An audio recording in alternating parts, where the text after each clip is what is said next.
کرنے والی ٹاک کے بارے میں بات کرنا جا رہا ہوں، جس کا ٹاپک تھا آپ اصل میں کون ہیں، شخصیت کی پہلی جیسے برین لٹل نے پیش کیا۔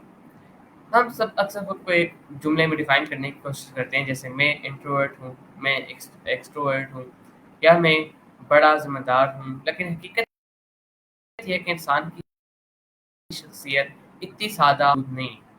برین لٹل کے مطابق personality psychology big 5 frame work کے استعمال کرتے ہیں، جیسے اوشن بھی کہا جاتا ہے۔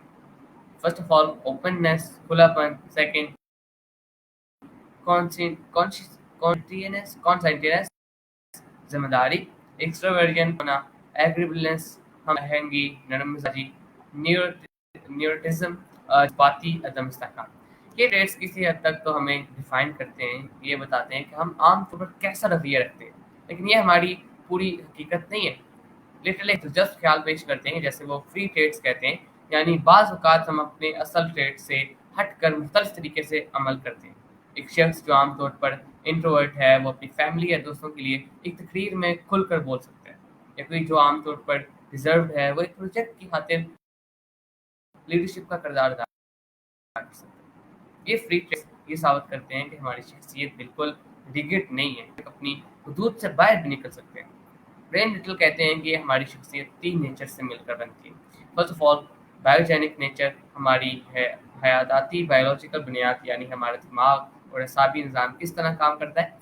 جو کچھ لوگ زیادہ اسٹیمولیشن برداشت نہیں کر پاتے، کچھ زیادہ ایکٹیو ہوتے ہیں۔ تو سیکنڈ ہے سوشیجینک نیچر، سماجی اور ثقافتی اثرات، ماحول، ہماری تربیت، ہمارا معاشرہ۔ اینڈ تھرڈ از آئیڈیوجینک نیچر، وہ منفرد حصہ جو ہمیں دوسرے سے مختلف بناتا ہے، ہمارے خواب، ہمارے مقاصد، ہماری اندرونی یونیکنس کو دکھاتا ہے۔ یہ تینوں چیزیں مل کر ہمیں وہ بناتی ہیں جو ہم ہیں۔ تو یہ سب جاننے کے بعد ایک بڑی حقیقت سامنے آتی ہے کہ ہم اپنی شخصیت کو لیبلز تک محدود نہیں کر سکتے۔ اگر آپ خود کو صرف انٹروورٹ یا شائع سمجھتے ہیں تو آپ کی ایک پہلو ہے، لیکن اگر آپ کو پورا وجود نہیں ہے۔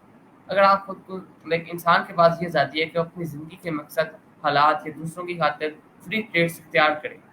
یہ بات صرف ہمیں خود کو بہتر سمجھنے میں مدد دیتی ہے، بلکہ دوسروں کو بھی قبول کرنے کا نیا زاویہ دیتی ہے۔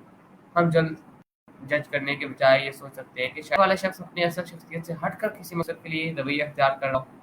آخر میں برین لٹل کا پیغام یہ ہے کہ شخصیت کوئی جامد اسٹیٹک چیز نہیں ہے، بلکہ یہ ایک جیتی جاگتی اور لچکدار ہے۔ ہم بایولوجی، معاشرت اور اپنی انفرادیت کے لیکن سب سے خاص بات یہ ہے کہ ہم اپنی حدود سے باہر جا کر بھی عمل کر سکتے ہیں، اور یہی فلیکسیبلٹی ہمیں انسان بناتی ہے۔ تو اگلی بار جب آپ سوچیں کہ میں بس انٹروورٹ یا ہمیشہ ایسا ہی ہوں، تو یاد رکھیں کہ آپ کے اندر بہت سے امکانات چھپے ہوئے ہیں، آپ کے اندر فری ٹریٹس موجود ہے جو صحیح وقت پر ظاہر ہو کر آپ کو حیران بھی کر سکتے ہیں۔ دوسروں کا بھی ایسے ہی ہے، اور مجھے سننے کے لیے بہت بہت شکریہ۔ امید ہے آپ کو بہت کچھ سیکھنے کو ملا ہوگا، اور جس نے کافی زیادہ آپ کو انسپائر کیا ہوگا۔ میں ملوں گا آپ کو ایک نیکسٹ ٹیک ٹاک ویڈیو کے ریویو کے ساتھ، تب تک کے لیے اللہ حافظ، اور آخر میں ہمیشہ کی طرح پاکستان زندہ باد۔ اللہ حافظ، until next time۔